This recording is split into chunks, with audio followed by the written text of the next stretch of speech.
question, please, for Vice President Gore. You ready? My name is William Allen. I'm a Democratic district leader here in Harlem, where African Americans own less than 6% of the real estate. In spite of Michael Jordan, Spike Lee, and Usher, African Americans since American slavery still remains at the bottom of economic opportunity. Do you think that reparations should be considered? If yes, what would you do to implement such a policy?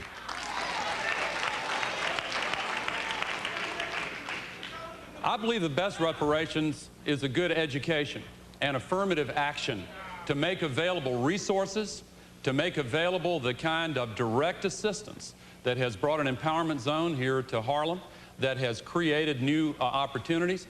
I think that we still need affirmative action in this country. I don't think that it's time for anybody to say, look, we have made so much progress. I think that's a ridiculous conclusion. The average African-American family wealth, and also the average Latino family wealth, is less than 1/10 that of the average white family wealth. To me, that justifies making available capital for young entrepreneurs. It justifies making available opportunities for advancement and affirmative action in every sphere. Now, I personally have supported these measures, and here we have created in the last 7 years 20 million new jobs in America and the lowest African-American unemployment rate and poverty rate in history. We need to keep on going and make sure nobody is left behind. Senator Bravo. The issue of reparations is what you really raised. And it seems to me that what the issue raises is not just the issue of money, but the issue of acknowledging the contributions of African Americans to this country's history over its entire history. I think it is very important to do that. There are varieties of ways to do that. You could establish a commission, which I think has already been proposed in the Congress by Mr. Conyers, that would look at the possibility of finding a way to acknowledge those contributions that have been made from the days of slavery to the days today, and also not denying anymore those contributions. White Americans are in denial of black Americans' contributions through slavery, denial in Jim Crow, and continue to deny today the indignities that African Americans suffer. I believe that we can change that with a major new investment in education, in economic development, and in beginning to see things a little deeper than skin color. 30 seconds per candidate.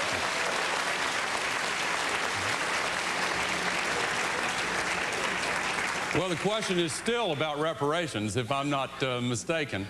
And I do believe that what you're getting at is best approached and answered, not by an effort to try to have a cash payment.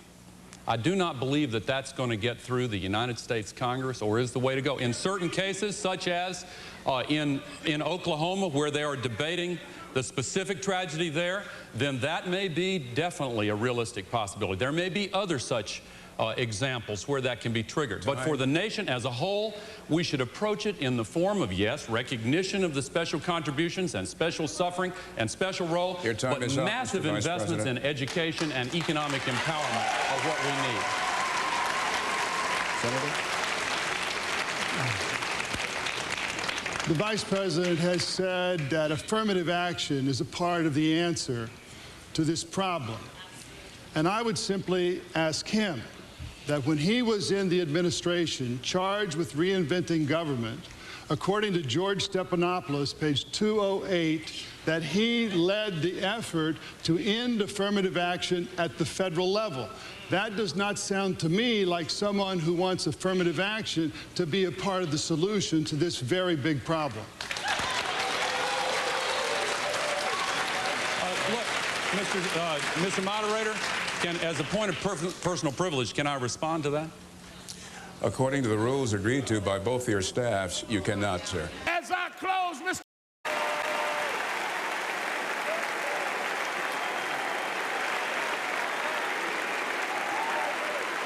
Mr. President, as I close, Mr. President, I heard you say Friday that you had questions for voters, particularly African-American voters. And you asked the question, did the Democratic Party take us for granted? Well, I have raised questions, but let me answer your question. You said the Republican Party was the party of Lincoln and Frederick Douglass. It is true that Mr. Lincoln signed the Emancipation Proclamation, after which there was a commitment to give 40 acres and a mule. That's where the argument to this day of reparations started. We never got the 40 acres. We went all the way to Herbert Hoover, and we never got the 40 acres. We didn't get the mule, so we decided we'd ride this donkey as far as it would take us.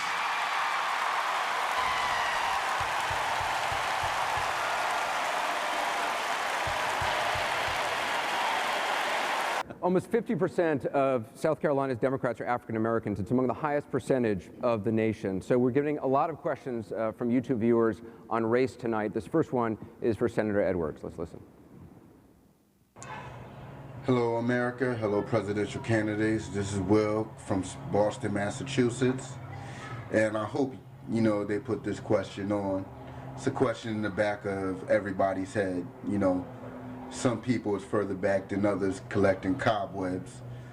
But is African Americans ever going to get reparations for slavery? I know y'all going to run around this question dipping and dodging. So let's see how far y'all can get. Senator Edwards, no dipping and dodging. Should African Americans get reparations? Not for reparations. I can answer that question, but I think there are other things we can do to create some equality that doesn't exist in this country today. Today, there was a report that right here in Charleston, African Americans are paying more than their white counterparts for mortgages than any other place in America, any other place in the United States of America. And here's an example. What is the conceivable explanation for this? That black people are paying more for their mortgages. And by the way, it's not just low-income African Americans. It's high-income African Americans. There's absolutely no explanation for this. It goes to the basic question that I raised just a few minutes ago. To have a president that's going to fight for equality, fight for real change, big change, bold change. We're going to have somebody. We can't trade our insiders for their insiders. That doesn't work. What we need is somebody who will take these people on. These big banks, these mortgage companies, big insurance companies, big drug companies. That's the only way we're going to bring about change, and I will do that as president. Senator Obama, your position on reparations? I think the reparations we need right here in South Carolina is investment, for example, in our schools.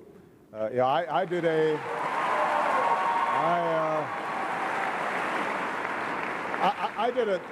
a town hall meeting in Florence, South Carolina, in an area called the Corridor of Shame. They've got buildings that students are trying to learn in that were built right after the Civil War.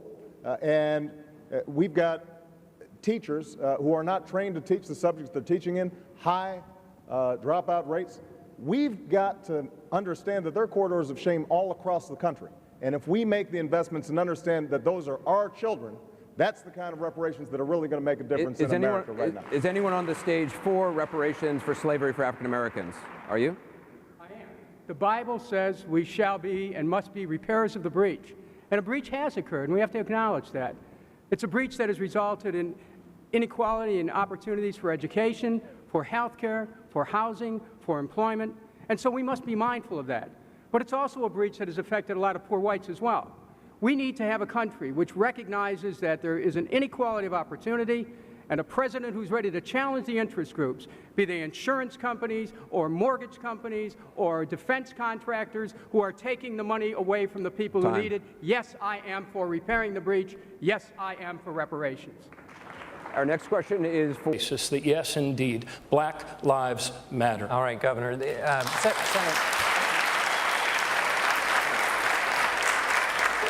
Senator Sanders, one of your former colleagues, an African-American member of Congress, said to me recently that a young African-American man had asked him where to find hope in life. And he said, I just don't know what to tell him about being young and black in America today.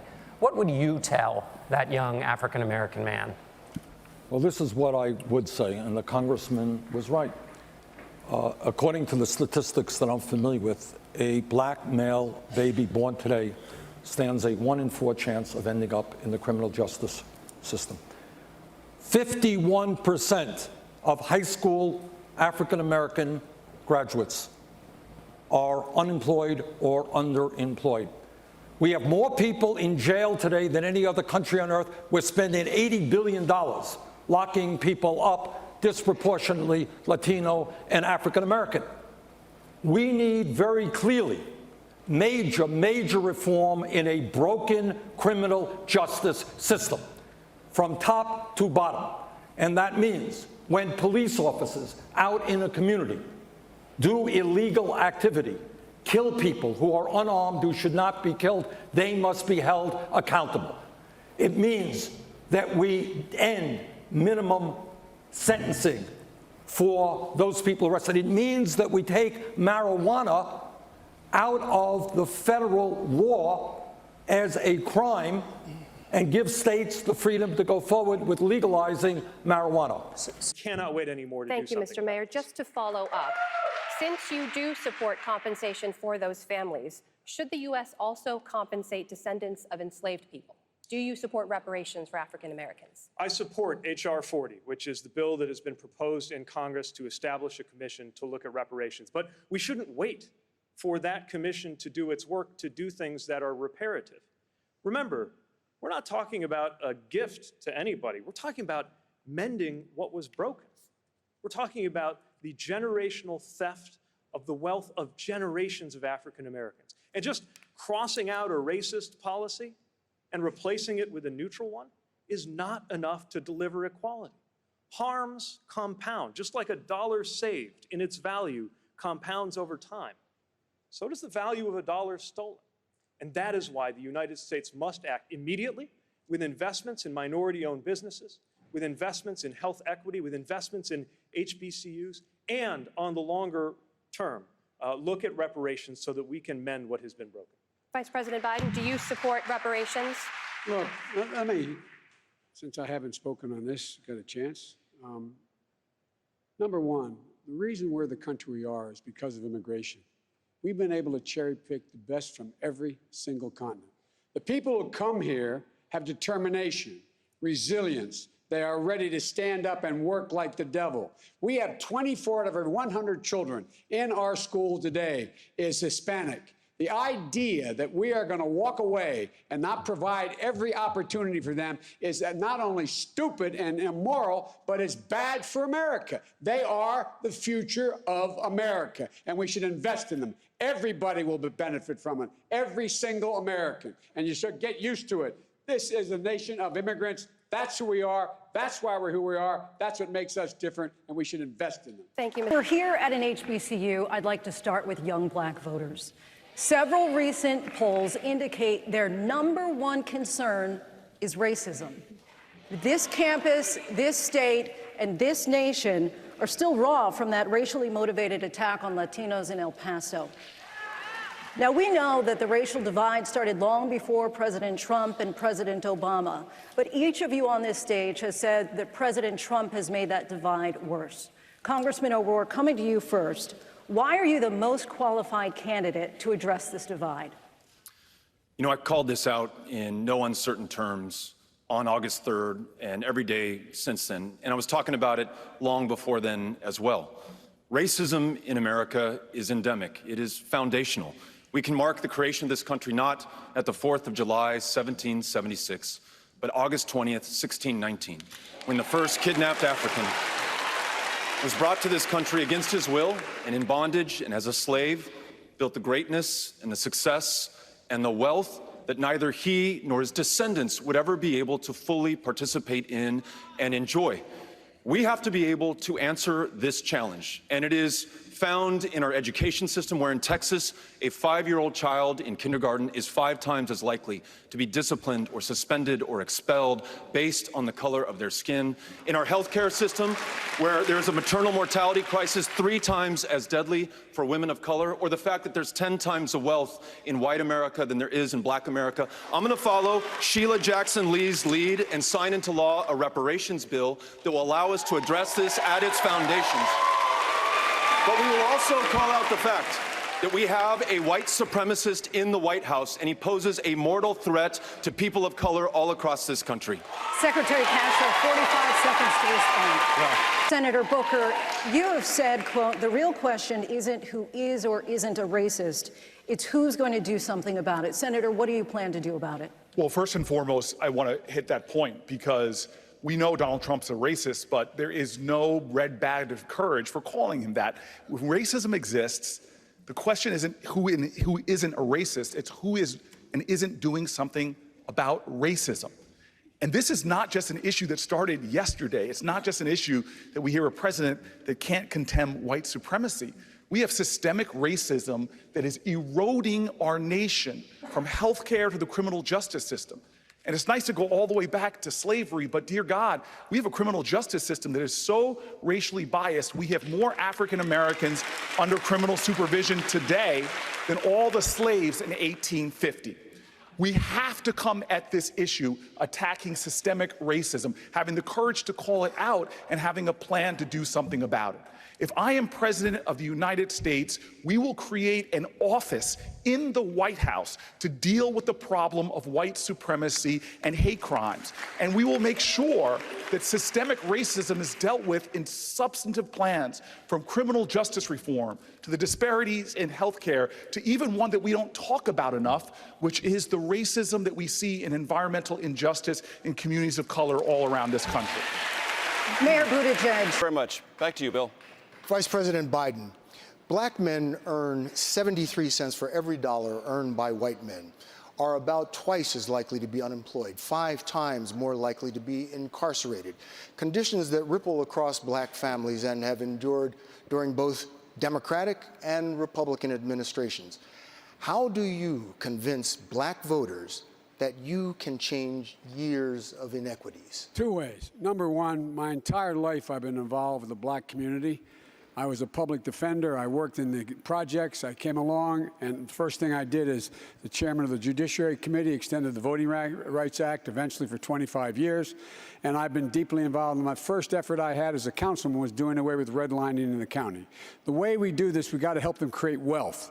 And that's why we double the amount of money that is available for young entrepreneurs, and black entrepreneurs are as successful as any other group of people in the country. We go from $1.5 billion to $3 billion, taking $30 billion off the sidelines. That's how you create wealth. Secondly, I provide for the opportunity for first-time home buyers to be able to have a $15,000 tax credit, so they can get the mortgage at the front end and be able to keep it. Thirdly, I go after those people who are involved in gentrification, because what's happening is we're moving people out of their neighborhoods in ways that, in fact, make no sense. They're being bought out of things. You cannot find a place to live. And thirdly, I make sure that with regard to housing, we allow people, look, right now, if you live in a black neighborhood and you have the same exact house as the guy across the street in a white neighborhood has, your house is valued significantly less than the white. The same exact house. We've got to deal with the institutional racism. Vice President. Mr. Vice President. I know how you cut me off all the time, but I'm not going to be quiet anymore, okay? Mr. Steyer. Every single policy area in the United States has a gigantic subtext of race. Yes. We're talking about education, we're talking about criminal justice, we're talking about housing, we're talking about loans. I started a bank to basically correct the injustice in the financial services industry.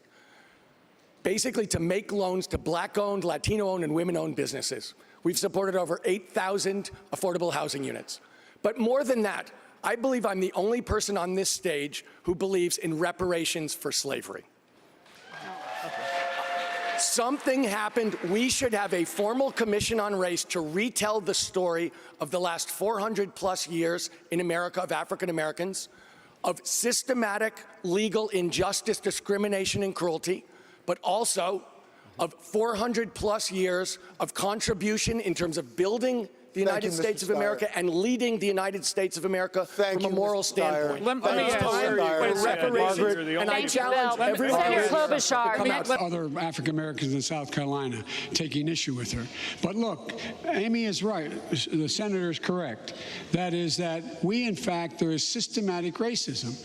And that's why our Justice Department works so hard to go after those. You know, realize there are 35 states in the United States of America that have come up with a total of 78 laws to restrict voting just in the last 5 years to try to keep African Americans from voting, and brown as well, black and brown people from voting. And that will be an enormous priority in my administration, as it was in ours. It's just wrong, simply wrong. Senator Warren. You know, I'm glad to stand on this stage with my fellow Democrats who talk about how important the black community is, at least at election time. Year after year after year, election after election after election, Democrats go to people in the black community and say, boy, we really care about these issues. Racism is terrible. We all want to do something. And then somehow the problem just seems to keep getting worse. Well, I think it's time we have real concrete plans that are going to make a difference in people's lives. I proposed a 2-cent wealth tax. And let me tell you just one of the things we can do with a 2-cent wealth tax. We can cancel student loan debt for 43 million Americans.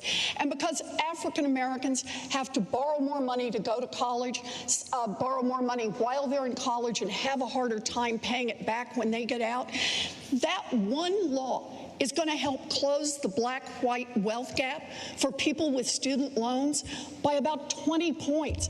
We aren't making a difference in America. We're saying to the rich folks, you keep your money, and the rest of us will talk about racism, but not really do anything. I think the time for that is over. I'm ready to get in this fight and really make a change. George. Okay, thank you. Actually, let's keep this debate going. Go ahead, Mr. Steyer. Look, out of narrative comes policy. And we're talking about a lot of policies that affect Americans broadly and disproportionately affect black Americans or brown Americans. But what I believe is we should set up a commission on race and deal with race explicitly. Because everyone's saying we can't have rules that are different for different people, but in fact we're here because we had rules that are different for different people. I would set up a formal commission on race on day one to retell the story of the last 400 years in America of systematic racism against African Americans, not just legal discrimination, injustice, and cruelty, but also the contribution that the African American community has made to America in building it and in leading the entire country from a moral standpoint for generations and centuries. Because I believe out of narrative comes policy. We need to repair damage that's been done officially, and pretending we're all the same is not accurate. We got here a certain way. Let's talk about Jim Crow. Let's talk about Martin Luther King. Let's talk about Barbara Lee, the congresswoman from Oakland, who's one of our great leaders, and then let's figure out how to repair the damage so we can move forward together. Mr. Yang, take on that argument and also what he said about reparations. The median African-American household net worth is projected to be 0 by 2053. Things are not getting better for people of color. If anything, they're getting worse because we're in the process of eliminating the most common jobs in our economy. It's something of an economic unnatural disaster, and who suffers most in a natural disaster? People of color, people with lower levels of capital and access to opportunity and education. And while I know we love to champion education here as Democrats, only 33% of Americans are going to attend college. Lower percentage of African Americans. There is no way we can prevent this tsunami from wiping out African American net worth unless we put straight cash into their hands sometime between now and 2053. And it's not just them. It is truck drivers, it is retail clerks, it is call center workers, it is accountants, it is bookkeepers. We are in the midst of the greatest economic transformation in the history of our country, and it's going to hit black people the hardest. We have to stop nibbling at the edges and actually start solving the real problem. We've been getting a lot of questions. All of these issues are extremely important, but they are specifics, they are symptoms, and the underlying cause has to do with deep, deep, deep realms of racial injustice, both in our criminal justice system and in our economic system. And the Democratic Party should be on the side of reparations for slavery for this very reason. I do not believe that the average American is a racist, but the average American is woefully undereducated about the history of race in the United States. Ms. Williamson, thank you.